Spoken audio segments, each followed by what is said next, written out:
Breaking news MLC కవిత సంచలన వ్యాఖ్యలు చేశారు. బీసీ రిజర్వేషన్ పై ప్రభుత్వం తీసుకొచ్చిన ఆర్డినెన్స్ కరెక్ట్ అన్నారు ఎమ్మెల్సీ కవిత. బీఆర్ఎస్ నాయకులు ఆర్డినెన్స్ వద్దని చెప్పడం సరికాదని తన దారికి రావాలన్నారు. 2018 చట్ట సవరణ చేసి ఆర్డినెన్స్ తేవడం కరెక్ట్ అన్నారు. న్యాయ నిపుణులతో చర్చించే ఆర్డినెన్స్ కు సపోర్ట్ చేస్తున్నారన్నారు. తీన్మార్ మల్లన్న తనపై చేసిన ఆరోపణలపై బీఆర్ఎస్ నాయకులు స్పందించకపోవడం వారి విజ్ఞతకే వదిలేస్తున్నా అన్నారు కవిత.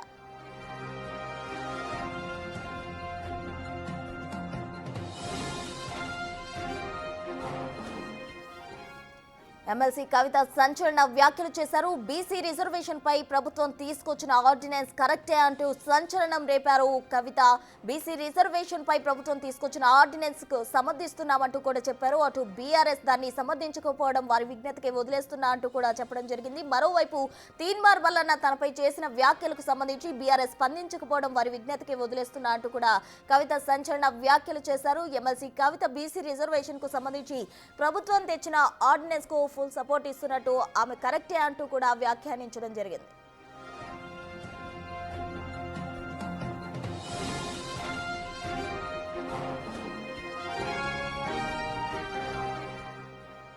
ఎమ్మెల్సీ కవిత సంచలన వ్యాఖ్యలు చేశారు. దానికి సంబంధించిన బ్రేకింగ్ న్యూస్ ఇప్పుడు మనం చూస్తూ ఉన్నాం. బీసీ రిజర్వేషన్ కు సంబంధించి ప్రభుత్వం తీసుకొచ్చిన ఆర్డినెన్స్ కరెక్టే అన్నారు ఎమ్మెల్సీ కవిత. బీఆర్ఎస్ నాయకులు ఆర్డినెన్స్ వద్దని చెప్పడం సరికాదని తన దారికి రావాలన్నారు. 2018 చట్ట సవరణ చేసి ఆర్డినెన్స్ తేవడం కరెక్ట్ అని అన్నారు. న్యాయ నిపుణులతో చర్చించే ఆర్డినెన్స్ కు సపోర్ట్ చేస్తున్నా అన్నారు కవిత. తీన్మార్ మల్లన్న తనపై చేసిన ఆరోపణలకు సంబంధించి బీఆర్ఎస్ నాయకులు స్పందించకపోవడం వారి విజ్ఞతకే వదిలేస్తున్నా అన్నారు ఎమ్మెల్సీ కవిత.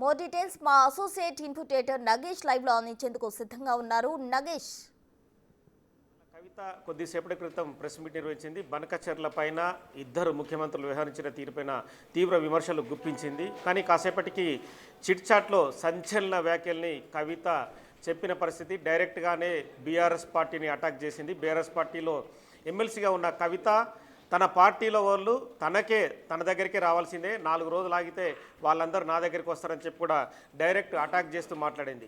మరోవైపు అధికార పార్టీ 42% రిజర్వేషన్ బీసీ రిజర్వేషన్ సంబంధించి గవర్నర్కి ఆర్డినెన్స్ని పంపించడం అది కూడా సబబే అని చెప్పుకొచ్చింది. ఎందుకంటే ఎప్పుడైనా కూడా ఖచ్చితంగా బీసీలకు సపోర్ట్ చేయాల్సిందని చెప్పింది. ఈ మధ్య జరిగిన ఇష్యూలో మల్లన్న తనను కించపరుస్తూ కొన్ని అభ్యంతరకర వ్యాఖ్యలు చేసిన తర్వాత మల్లన్న ఆఫీస్ పైన జాగృతి కార్యకర్తలు దాడి చేశారు. కానీ బీఆర్ఎస్ వాళ్ళు ఒక్కరు కూడా తనకి సపోర్ట్ చేస్తూ మాట్లాడలేదని చెప్పి కూడా చిట్చాట్లో చెప్పుకొచ్చిన పరిస్థితి. మొత్తానికైతే బీఆర్ఎస్ వాళ్ళని డైరెక్ట్గా అటాక్ చేస్తూ కవిత మాట్లాడింది.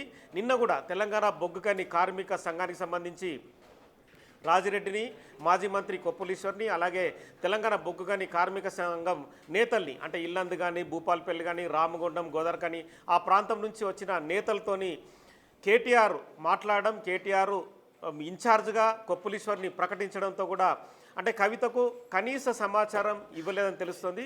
ఈ క్రమంలోనే ఖచ్చితంగా కవిత ఇవాళ మాట్లాడిన మాటలు కూడా అవే రుజువు చేస్తున్నాయి. ఎందుకంటే నిన్నటి మీటింగ్లో గత 11 ఏళ్లుగా టీజీపీ కేసుకి తెలంగాణ బొగ్గుగని కార్మిక సంఘానికి 11 ఏళ్లుగా గౌరవ అధ్యక్షురాలు ఉన్న కవితకు కనీస ఇన్ఫర్మేషన్ ఇవ్వలేదని కూడా నేను అర్థమవుతుంది. కానీ జాగృతికి సంబంధించిన కొంతమంది నేతలు మాత్రం కవిత వేరే ఇష్యూలో బిజీగా ఉందని చెప్పుకొచ్చారు.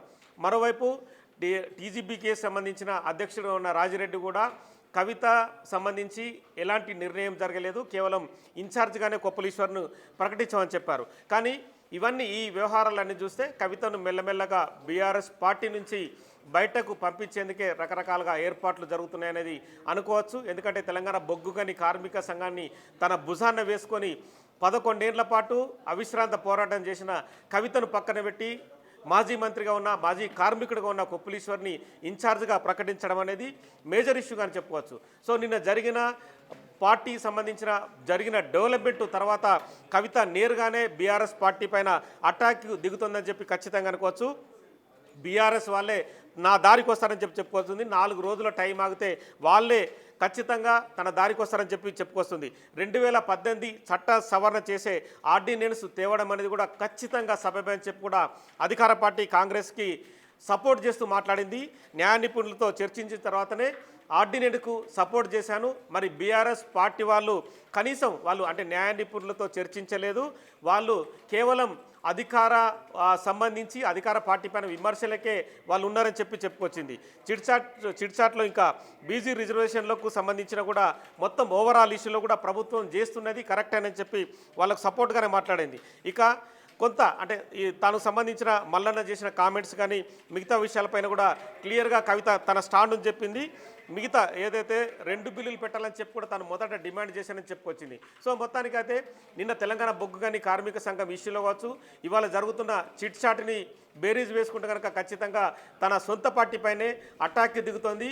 ఈ మధ్య జరుగుతున్న కార్యక్రమాల్లో కూడా తెలంగాణ భవన్లకు కూడా కవిత వెళ్ళడం లేదు. గత 4 నెలల కాలం నుంచి తెలంగాణ భవన్కి వెళ్ళి ఏ ఒక్క అధికారిక ప్రెస్ మీట్ని కూడా కవిత నిర్వహించలేదు. బంజారాహిల్స్లో జాగృతి పేరు మీద భవన నిర్మాణం జరిగింది. భవనాన్ని ఓపెన్ చేసి అక్కడే మీడియా సమావేశం ఏర్పాటు చేస్తూ నగేష్ అంటే బీసీ రిజర్వేషన్ పైన ప్రభుత్వం తీసుకొచ్చిన ఆర్డినెన్స్ కరెక్ట్ అని కవిత చెప్తున్నారు. కానీ బీఆర్ఎస్ పార్టీ దాని మీద రెస్పాండ్ కాకపోవడం, దాన్ని తప్పుగా పట్టడం అనేది కూడా తప్పుపట్టిన విధానాన్ని కూడా కవిత తప్పుపడుతున్నారు. అంటే ఖచ్చితంగా ఇంకా బీఆర్ఎస్కి తెలంగాణ జాగృతి అధ్యక్షురాలు కవితకి ఇక పూడ్చలేనంత గ్యాప్ ఏర్పడింది అనేది ఇవాళ వచ్చినటువంటి స్టేట్మెంట్స్తో పూర్తిగా మనం కన్ఫర్మ్ చేసేసుకోవచ్చా? ఖచ్చితంగా కన్ఫర్మ్ చేసుకోవచ్చు. ఎందుకంటే బీఆర్ఎస్ అంటే టీఆర్ఎస్ నుంచి బీఆర్ఎస్ ప్రస్థానం కావచ్చు, బీఆర్ఎస్లో కవిత రోలుని 10 ఏళ్ల పాటు అధికారంలో ఉన్న వ్యవహారాన్ని కూడా తెలంగాణ సంబంధించిన ప్రజలందరూ కూడా క్లియర్గా చూశారు. కవిత రోల్ ఏంటి, ముఖ్యమంత్రిగా కేసీఆర్ ఉన్న సమయంలో కవిత అధికార దర్పం కావచ్చు, కవిత ప్రతి చోట తిరిగిన ఎంపీగా ఎమ్మెల్సీగా కూడా తన దర్పాన్ని కావచ్చు, రాజకీయంగా అధికారాన్ని కూడా ప్రయోగించడం కావచ్చు, రకరకాల ఇష్యూని చూడవచ్చు. కానీ గత 18 నెలల కాలంగా అధికారం కోల్పోయిన తర్వాత బీఆర్ఎస్లో రకరకాల ఇష్యూస్ వెలుగులోకి వస్తున్నాయి. కవిత ఓవైపు, హరీష్ రావు ఓవైపు, కేటీఆర్ వైపు అన్న రీతిన కార్యక్రమాలు కొనసాగుతున్నాయి. కానీ ఈ మధ్య జరుగుతున్న కొన్ని పరిణామాల్లో భాగంగా కేటీఆర్ స్వయంగా వెళ్ళి హరీష్ రావు దగ్గరికి అంటే ఉద్యోగులకు సంబంధించిన అంశాలు కావచ్చు, మిగతా పార్టీకి సంబంధించిన అంశాలు కావచ్చు, ఈ మధ్య జరుగుతున్న నీటి వాటాలకు సంబంధించి కాళేశ్వరం ఇష్యూ కావచ్చు, వాటిపైన రకరకాలుగా చర్చిస్తున్నాడు. కానీ కవిత ఇన్వాల్వ్మెంట్ అనేది ఎక్కడ కనిపించడం లేదు. అంటే వాళ్ళిద్దరూ కలిసిన సందర్భంలో కూడా కవితను పిలిచి మాట్లాడిన సందర్భాలు కూడా కనిపించడం లేదు. కవిత జైలుకు వెళ్ళి వచ్చిన తర్వాత కుటుంబ సభ్యులందరూ గడుచుకున్నారు. అప్పటి నుంచి గ్యాప్ అనేది క్లియర్గా కనిపిస్తుంది. తదుపరి తాను ఒక లెటర్ని కూడా 4 పేజీల లెటర్ రాసి సంచలనానికే తెరలేపిందని చెప్పచ్చు. బీఆర్ఎస్ పార్టీలో దయ్యాలు ఉన్నారు, కొంతమంది భూతాలు చేరారు, కేసీఆర్ చుట్టుపక్కల కేసీఆర్ని పాడు చేస్తున్నారు, పార్టీ ఏ లైన్ మీద వెళ్తుందన్న ఒక క్లారిటీ కూడా లేదని చెప్పి కూడా ఆ లెటర్ విడుదల చేసింది. లెటర్ విడుదల చేసిన తర్వాత ప్రెస్ మీట్ నిర్వహించి కూడా ఆ లెటర్లో ఉన్న అంశాలన్నీ కరెక్టే, బీఆర్ఎస్ పార్టీ సరైన రీతిలో నడవడం లేదని చెప్పి విమర్శలు గుప్పించింది.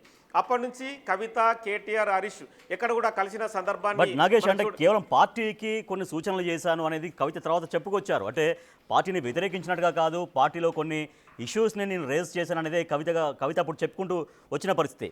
కానీ కాళేశ్వరం కమిషన్ ఎదుట అప్పుడు కేసీఆర్ విచారణకు హాజరవుతున్నటువంటి సమయంలో అప్పుడు కవిత దంపతులు వెళ్ళారు, కేసీఆర్తో మరి మాట్లాడారనేది వాళ్ళు చెప్తున్నారు.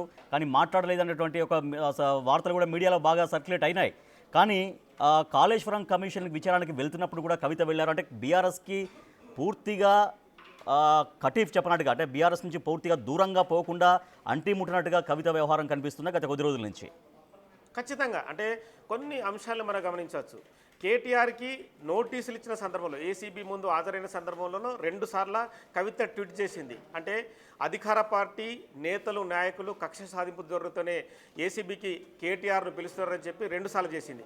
కానీ ఈ మధ్య జరుగుతున్న కొన్ని పరిణామాల్లో అంటే కేసీఆర్ కూడా కాళేశ్వరం కమిషన్కి హాజరవుతున్న సందర్భంలో ఫామ్ హౌస్కు వెళ్ళింది.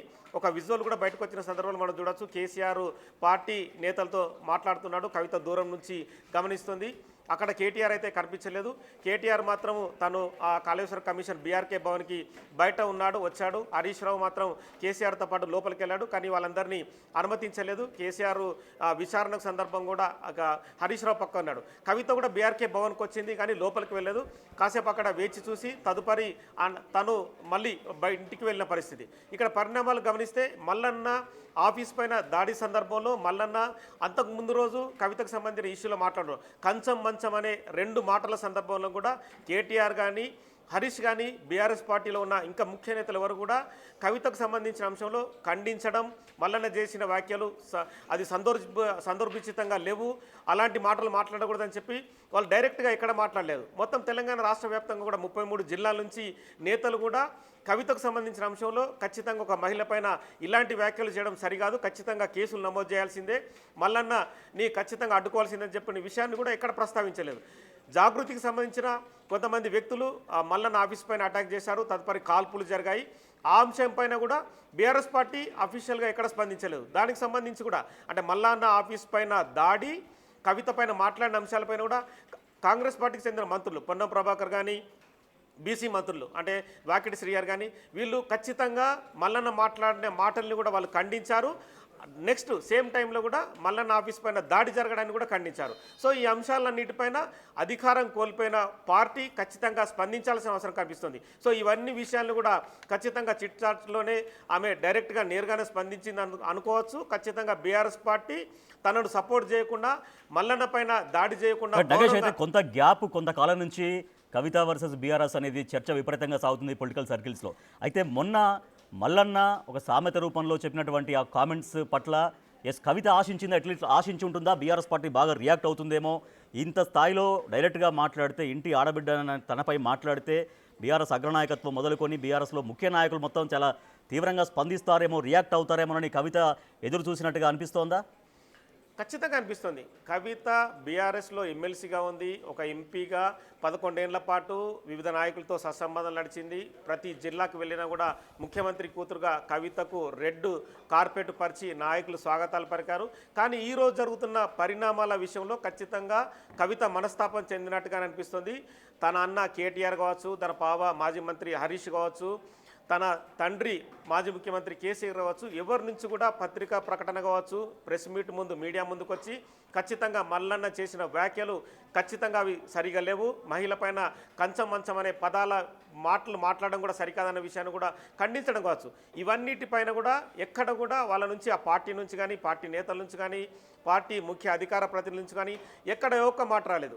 బనకచెర్లకు సంబంధించి నిన్న 2 ముఖ్యమంత్రుల సమావేశం జరిగినప్పుడు జగదీష్ రెడ్డి మాజీ మంత్రి ఒక స్క్రీన్ వేసి తన జిల్లాలో భారీ ఎత్తున చూపించాడు, అంటే నీళ్ళు ఎటు వెళ్తున్నాయి అవి చూపించాడు. కానీ ఇలాంటి సందర్భంలో అంటే ఒక తన పార్టీలో ఉన్న నేత పైన క్లియర్గా మాజీ ముఖ్యమంత్రి కేసీఆర్ కూతురు పైన అసందర్భిత వ్యాఖ్యలు జరిగినప్పుడు కావచ్చు, కానీ కించపరిచే వ్యాఖ్యలు మాట్లాడుతున్నప్పుడు ఖచ్చితంగా నేతలు ఏదో రకంగా ఖండించాల్సిన అవసరం కనిపిస్తుంది. అట్లీస్ట్ మహిళా నేతలైనా కూడా బయటికి రావాల్సి ఉందని చాలా మంది ఎక్స్పెక్ట్ చేశారు. అంటే మహిళా నేతలైనా రియాక్ట్ అవుతారేమో అనేటువంటిది అందరూ చూసారు. అంటే కవితతో పాటుగా అందరూ జనరల్గా గమనించే వాళ్ళు కూడా చూసారు. మహిళల నాయకులు రియాక్ట్ అవుతారు, వాళ్ళు ప్రెస్ మీట్ పెట్టి మాట్లాడతారని చూసారు న్యాచురల్గా. ఖచ్చితంగా, ఎందుకంటే మనం ఈ మధ్య కాలంలో కొంత ఛాలెంజ్ కూడా కేటీఆర్ విసిరాడు. ముఖ్యమంత్రి రావాలి, బనకచెర్ల పైన తాము సవాల్ విసురుతుందని చెప్పి సోమాజిగూడ ప్రెస్ క్లబ్లో కేటీఆర్ కూర్చున్న సందర్భంలో వెనుక మాజీ మంత్రి సబితా ఇందర్ రెడ్డి, మాజీ జెడ్ పర్సన్ తులమో కావచ్చు, మాజీ మంత్రులుగా ఉన్న మిగతా మహిళా నేతలందరూ కూడా వాళ్ళందరూ కూడా కేటీఆర్కి సపోర్ట్గా వచ్చారు. కానీ అదే పార్టీలో ఉన్న ప్రస్తుతం ఎమ్మెల్సీగా ఉన్న కవితకు సపోర్ట్ చేయడానికి అంటే సోమాజిగూడ లాంటి ప్రెస్ క్లబ్లో మాట్లాడడం కావచ్చు, లేదంటే మాజీ హోంమంత్రిగా ఉన్న సబితా ఇందర్ రెడ్డి, మిగతా నేతలు ఎవరైనా సరే కూడా కేటీఆర్కి ఏదైనా జరిగినప్పుడు వాళ్ళందరూ మాట్లాడుతున్నారు. మరి అదే కవిత విషయంలో వాళ్ళందరూ మౌనంగా ఉండడం కూడా ఖచ్చితంగా ఇవన్నీ కవిత గమనిస్తున్నట్టుగా కనిపిస్తుంది. గమనించిన తర్వాతనే ఇవాళ చిట్ చాట్లో బీఆర్ఎస్ పార్టీ పైన నేరుగానే అటాక్ చేస్తూ మాట్లాడుతుంది. అలాగే బీసీ ఆర్డినెన్స్కి సంబంధించి కూడా ఖచ్చితంగా కాంగ్రెస్ పార్టీ, అధికారంలో ఉన్న కాంగ్రెస్ పార్టీ చేసిన నిర్ణయం కూడా సబబని చెప్తుంది. సో మిగతా విషయాలు అంటే బనకచెర్ల ఇష్యూ పైన కూడా వ్యతిరేకించి మాట్లాడినా కూడా ఖచ్చితంగా తన పార్టీ నేతలు తనను దూరం పెడుతున్నారన్న విషయాన్ని ఆమె స్పష్టంగా చెప్తుంది. తెలంగాణ బొగ్గుగని కార్మిక సంఘం అనేది బీఆర్ఎస్ పార్టీకి ఆయుపట్టు. 13 నియోజకవర్గాల్లో సంబంధించిన ఎమ్మెల్యేలు డామినేట్ చేసే పరిస్థితి. ఆ వ్యవహారంలో కూడా టీజీబీ కేసుకు సంబంధించిన నిర్ణయాన్ని వెలువరించేటప్పుడు ఖచ్చితంగా అధ్యక్షురాలుగా అంటే గౌరవ అధ్యక్షురాలు ఉన్న కవితను పిలిచి పరిణామాలను కానీ మిగతా వ్యవహారాలు కానీ ఎలా ముందుకెళ్లాలన్న అంశంపైన కూడా ఖచ్చితంగా చర్చించాలి. ఆ అంశంలో కూడా మాజీ మంత్రిగా ఉన్న కొప్పులీశ్వర్ కానీ రాజిరెడ్డి కానీ ఇప్పుడు సమావేశాన్ని నిర్వహించి అధ్యక్షత వహించిన కేటీఆర్ కానీ ఎవరు కూడా కవితను పిలవకపోవడం అనేది కూడా ఖచ్చితంగా గమనించవచ్చు. సో ఓవరాల్ పరిణామాల తర్వాత కవిత వర్సెస్ బీఆర్ఎస్ పార్టీ ఇప్పుడు కేటీఆర్ అని కూడా చెప్పడానికి అవసరం నాగేష్, అయితే కవిత తెలంగాణ జాగృతి అధ్యక్షురాలుగా బీసీ పోరాటం తీసుకుంది, బీసీ నాయకుల్ని ఐక్యం చేసే ప్రయత్నం చేసింది, ఆ రైలు రోకో కూడా తలపెట్టారు. బట్ అంతకంటే ముందు రోజే ప్రభుత్వం నుంచి ఆ నిర్ణయం రావడంతో అది ఆపేసుకున్నారు.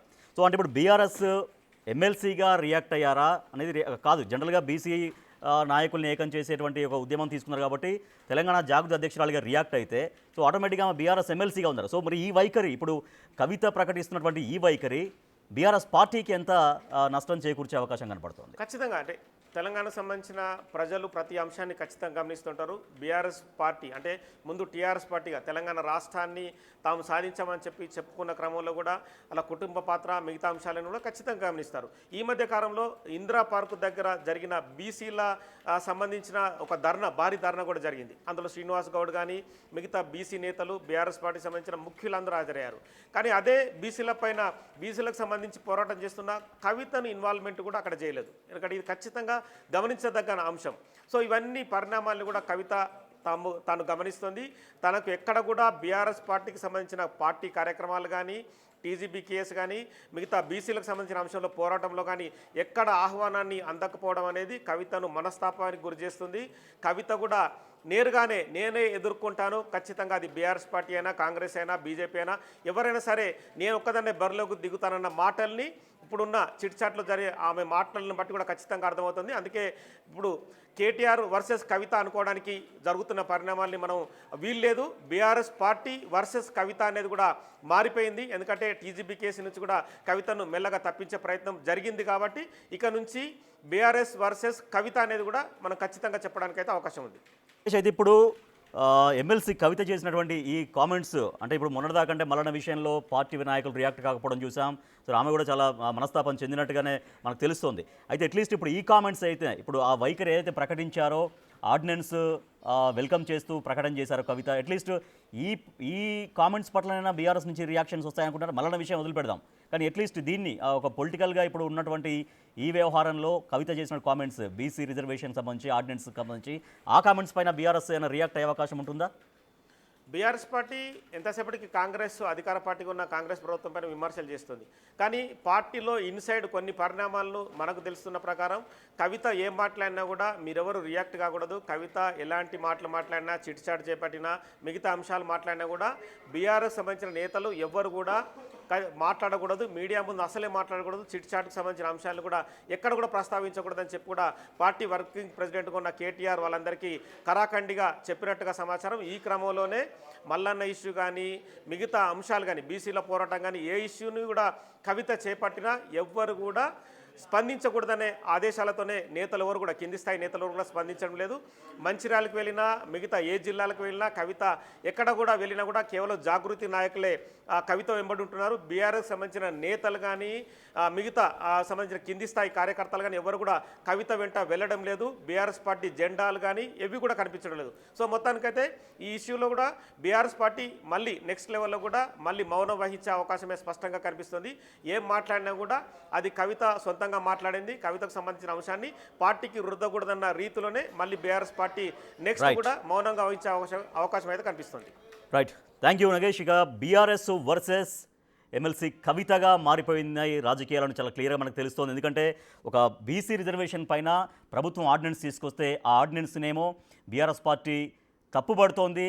అదే బీఆర్ఎస్ ఎమ్మెల్సీగా ఉన్నటువంటి కవిత మాత్రం దాన్ని వెల్కమ్ చేస్తున్నారు. సో దీంతో పార్టీ వైఖరికి భిన్నంగా కవిత వైఖరి ఉండడంతో ఇప్పుడు కవిత వర్సెస్ బీఆర్ఎస్ అనేది చాలా క్లియర్గా మనకు కనిపిస్తోంది. దాంతోపాటుగా మల్లన్న తన పైన ఒక సామెత రూపంగా ఇష్టారీతిన మాట్లాడినా కూడా పార్టీలో ఎవరు స్పందించకపోవడం కూడా వాళ్ళ విజ్ఞతకే వదిలేస్తున్నారంటూ ఎమ్మెల్సీ కవిత చేసినటువంటి కామెంట్స్ ఇప్పుడు రాజకీయ వర్గాల్లో హాట్ టాపిక్గా మారాయి.